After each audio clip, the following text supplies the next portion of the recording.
المحسنين والصابرين. أشهد أن لا إله إلا الله وحده لا شريك له وأشهد أن محمدا عبده ورسوله لا نبي بعده. اللهم صل وسلم على هذا النبي الكريم محمد وعلى آله وأصحابه أجمعين. أما بعد، فيا عباد الله، أوصيكم وإياي بتقوى الله وطاعته لعلكم تفلحون. أعوذ بالله من الشيطان الرجيم. بسم الله الرحمن الرحيم. لا يستوي أصحاب النار وأصحاب الجنة. أصحاب الجنة هم الفائزون. Puji syukur kita panjatkan kepada Allah Subhanahu wa taala. Salawat dan salam semoga tercurah kepada baginda tercinta Nabi besar Muhammad sallallahu alaihi wasallam. Mengawali khutbah ini, saya sebagai khatib ingin mengajak kepada kita semua, marilah kita meningkatkan keimanan dan ketakwaan kita kepada Allah Subhanahu wa taala dengan cara marilah kita melaksanakan latihan-latihan selama bulan suci Ramadan. Karena bulan suci Ramadan itu adalah bulan latihan, maka bukti keberhasilannya itu sesungguhnya adalah setelah Ramadan. Lionel Messi misalnya latihan sepak bola, nggak ada maknanya kalau ketika bertanding dia kalah. Walaupun latihannya bagus, ketika bertanding kalah tidak ada gunanya sebetulnya. Hadirin jamaah Jumat yang berbahagia, kita kemarin melaksanakan Idul Fitri dan kita mengirim status dan macam-macam di WA dan lain-lain dengan ungkapan minal aidin wal faizin. Mudah-mudahan kita termasuk yang kembali kepada kesucian dan mudah-mudahan kita termasuk orang yang menang. Di dalam Al-Quran, orang yang menang itu kriterianya jelas. Bukan mereka yang punya jabatan tinggi, bukan mereka yang hartanya banyak, yang anaknya banyak, bukan. Kriteria kemenangan itu adalah ketika seseorang bisa memasukkan dirinya ke dalam surganya Allah Subhanahu wa taala dan menjauhkan dirinya dari neraka. Jadi kriterianya jelas dan itulah arah kehidupan seorang muslim yang sesungguhnya. Kadang-kadang kita lupa ya. Karena enak sekali hidup di dunia ini, seringkali kita lupa bahwa targetnya itu sebetulnya apapun itu adalah agar masuk surga dan jauh dari neraka. Hadirin jamaah Jumat yang berbahagia, para ulama menyebutkan ada 5 cara dan ciri-ciri agar kita masuk ke dalam orang beruntung tadi. Agar kita masuk ke dalam surga itu 5 langkah. Apa saja ke-5 langkah itu? Yang pertama adalah salim wa qawiyul aqidah. Jadi pondasi pertama kalau ingin sukses, kalau ingin menang, kalau ingin masuk surga, bagi muslim itu tiada lain adalah harus memiliki akidah yang benar dan akidah yang kuat. Kayak kanopi di depan ini kan akidah itu bawahnya itu. Walaupun atasnya bagus, tapi bawahnya rapuh ya ada angin nanti terbang. Begitu juga akidah itu harus lurus, harus benar. Tauhidnya harus benar. Harus benar hanya kepada Allah Subhanahu wa taala. Akidah yang benar itu akidah yang bagaimana? Akidah yang terbebas dari kekafiran dan kemusyrikan. Kalau kekafiran oke lah, mungkin tidak ya. Tapi ini kemusyrikan. Karena yang mungkin musyrik itu hanya umat Islam. Umat lain yang enggak mukmin ya gimana mau musyrik? Dia memang kafir tapi tidak musyrik. Tapi kalau umat Islam itu sangat mungkin menjadi musyrik. Musyrik itu dalam bahasa ibu-ibunya selingkuh, menyekutukan Allah, menduakan Allah. Kalau zaman dulu orang menyekutukan Allah dengan batu, dengan berhala, dengan matahari, dengan bintang.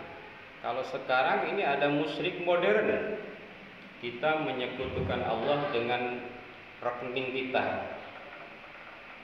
Kadang-kadang kita lebih takut rekening kosong dibanding dengan sholat yang lalai. Kita menyekutukan Allah dengan mobil kita. Kita menyekutukan Allah dengan rumah kita. Terus terang ini ngomongnya gampang, tapi pelaksanaannya ini sulit sekali. Bagaimana caranya agar akidah kita itu benar? Bagaimana caranya agar akidah itu lurus? Lurus, benar dan kuat. Jangan sampai akidah kita itu benar tapi tidak kuat. Kalau yang di kolong jembatan yang katanya di daerah-daerah kota-kota besar dengan Indomie kalah. Mungkin di PGP dengan Indomie mah enggak ya. Kasih Indomie aman.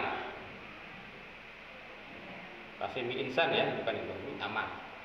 Tapi giliran misalnya dikasih uang 1 miliar, bisa aja tergoda. Gitu ya. Tergoda. Jadi godanya macam-macam. Jadi ini harus dipupuk keimanan kita ini dengan berbagai ibadah dan kegiatan-kegiatan keagamaan. Harus terus dipupuk tiap hari, tiap saat, tiap waktu. Kenapa? Karena bisa saja tergelincir. Ada dalam hadisnya kan, barang siapa yang Allah catat di Lauh Mahfuz, dia itu terbiasa berbuat baik. Satu jengkal lagi dia wafat, dia tergelincir. Ada yang begitu. Ada yang kebalikannya, biasa berbuat buruk, tetapi di akhir hayat dia bisa berbuat baik. Dia bisa akidahnya kokoh, kuat. Dan akidah ini sekali lagi pondasi. Bahkan janji Allah kan jelas. Yadkhulul jannah man kana fi qalbihi mithqala dzarratin minal iman. Akan masuk surga meskipun di hatinya ini hanya sedikit saja iman. Hanya sedikit saja akidah. Maka orang yang mampu memberikan akidah kepada orang lain itu disebut amal yang terbaik. Para ahli tafsir menyebutkan Ibrahim kan bapak tauhid, bahwa Nabi Ibrahim adalah manusia yang paling berjasa di muka bumi. Kenapa disebut berjasa? Karena Nabi Ibrahim mampu mentauhidkan manusia. Loh, bukannya penemu listrik, bukannya penemu komputer yang dianggap paling berjasa di muka bumi, bukan. Kenapa demikian kata ahli tafsir? Karena bisa jadi mereka memberikan manfaat listrik, bisa membuat terang. Listrik bisa membuat ini soundnya jadi bagus dan lain sebagainya. Tetapi tidak sedikit dengan penemuan mereka, banyak korbannya. Ada yang kesetrum listrik, itu korban. Jadi manfaatnya ada, tetapi banyak juga korbannya. Gara-gara listrik, anak-anak sekarang mainnya medsos terus. Itu gara-gara listrik.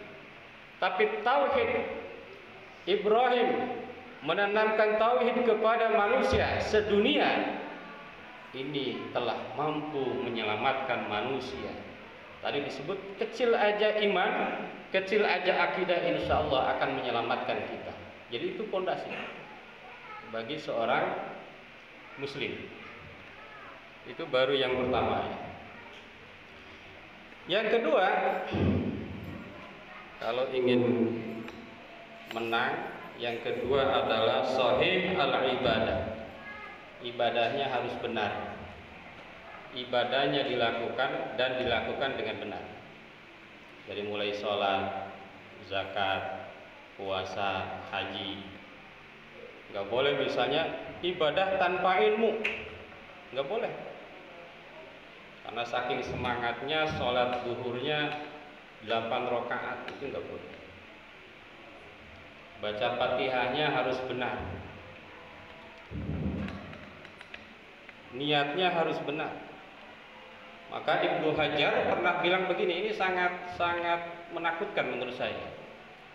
Orang pintar itu, kata Ibnu Hajar, orang pintar itu kebiasaan pun jadi ibadah. Dia kerja jadi ibadah. Dia makan jadi ibadah. Dia tidur jadi ibadah. Tetapi orang yang bodoh, ibadah pun hanya jadi kebiasaan. Bayangkan, sholat yang kelihatannya ibadah itu hanya bisa dianggap ya olahraga aja, itu sama dengan main bulu tangkis. Tapi kalau orang yang pintar, bulu tangkis pun bisa menjadi ibadah. Maka ini sahih al-ibadah. Ibadahnya harus benar. Benar dalam praktek dan niat. Karena kalau salah satunya aja yang benar, ini tidak akan menghasilkan makna daripada ibadah itu. Itu yang kedua. Maka ada hadis kun aliman aw muta'alliman aw mustami'an aw muhibban wa la takunil khamisa fatahlak. Jadi kita itu seorang muslim itu betul-betul disuruh untuk terus belajar, ya. Belajar tentang ibadah yang benar. Yang ketiga, karim al-akhlak. Kalau mau masuk surga setelah beribadah, kita harus akhlak yang baik. Apa itu akhlak? Akhlak itu adalah halun nafsi da'iyatul laha ila af'aliha min ghairi fikrin wa ru'yatin. Suatu keadaan yang timbul tanpa berpikir. Maka kalau mau menguji akhlak itu tidak bisa sehari dua hari, setahun 2 tahun itu baru ketahuan. Kalau sehari 2 hari dia bisa overacting kan. Tapi kalau setahun 2 tahun itu baru ketahuan akhlak seseorang. Yang ketiga itu ya, akidah, ibadah, akhlak. Yang keempat, nafi al-mu'amalah. Muamalahnya memberi manfaat. Jadi pekerjaan kita nih, profesi kita ini memberi manfaat. Bagaimana cara agar memberi manfaat? Ya harus profesional. Misalnya kita guru mengerjakan pekerjaan tukang, kan nggak profesional. Kalau tidak profesional biasanya hasilnya nggak bagus. Seperti kerja bakti kita, nggak biasa nyangkul suruh nyangkul, yang ngabisin konsumsi doang kan. Karena tidak profesional. Jadi pekerjaan atau muamalah itu harus sesuai dengan profesi masing-masing. Anfa'uhum linnas. Saya sering nyontohin lagi, misalnya tukang parkir. Itu yang profesional, itu yang memberi manfaat, melindungi motor misalnya. Jangan jadi tukang parkir, pas motornya datang nggak ada, pas motornya mau keluar baru datang. Kenapa baru datang?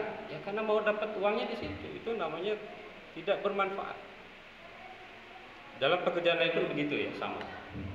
Yang terakhir, hadirin jamaah Jumat yang berbahagia, agar kita tadi menang itu qadir ala kasbil halal. Kita mampu mencari uang dari pekerjaan yang halal. Alhamdulillah. Apapun itu yang penting halal. Maka ada sebuah ungkapan mengatakan ni'mal malus sholih lil abdi sholih. Alangkah baiknya harta yang baik dihasilkan dari seorang hamba yang baik. Jadi hadirin jemaah Jumat yang berbahagia, ada 5 cara agar kita menang itu. 1, akidah. 2, ibadah. yang ketiga akhlak, yang keempat bermuamalah dengan bermanfaat, dan yang kelima mampu mencari rezeki dengan cara yang halal. Mudah-mudahan ada manfaatnya untuk kita semua dan menjadi pengingat untuk kita semua untuk semakin meningkatkan kualitas diri kita semua. Barakallahu li wa lakum fil Qur'anil azim wa nafa'ana wa iyyakum bima fihi minal ayati wadh dzikril hakim. Aqulu qouli hadza astaghfirullahal azim. Ya Muhammad wa ala sayyidina Muhammad. Alhamdulillah alladzi kataba ala nafsihi rahmah wa amarna bimtisali ma'muratihi wa jitinabi manhiyatihi muddatal hayat. Asyhadu an la ilaha illallah wahdahu la syarika lah wa asyhadu anna Muhammadan abduhu wa rasuluhu ila yaumil qiyamah. Allahumma salli wa sallim ala hadzal nabi al-karim Muhammadin wa ala alihi wa ashabihi ajma'in. Amma ba'du fa ya ibadallah usikum wa iyaya bi taqwallah wa ta'atihi la'allakum tuflihun. Inna Allah wa malaikatahu yusalluna 'alan nabi ya ayyuhalladzina amanu sallu 'alaihi wa sallimu taslima. Warḍallahu ma'al jami'i sahabati wal qarabati min rasulillahi ajma'in. Amin ya Allah ya rabbal alamin. Allahumma ighfir lil mu'minina wal mu'minat wal muslimina wal muslimat al ahya'i minhum wal amwat. Allahumma aslih dhata bainihim waj'al fi qulubihimul imana wal hikmah wa wazihum ala ahdika alladhi ahadta ilaihim waj'alna minhum wahdina billatil islam bihidayatika wa rahmatikal wasi'ah wa taqabbal du'ana innaka antas samiul alim. Ibadallah, innallaha ya'muru bil 'adli wal ihsan wa ita'i dzil qurba wa yanha 'anil fahsya'i wal munkar wal baghi ya'idzukum la'allakum tadhakkarun wastaghfiruhu innahu huwal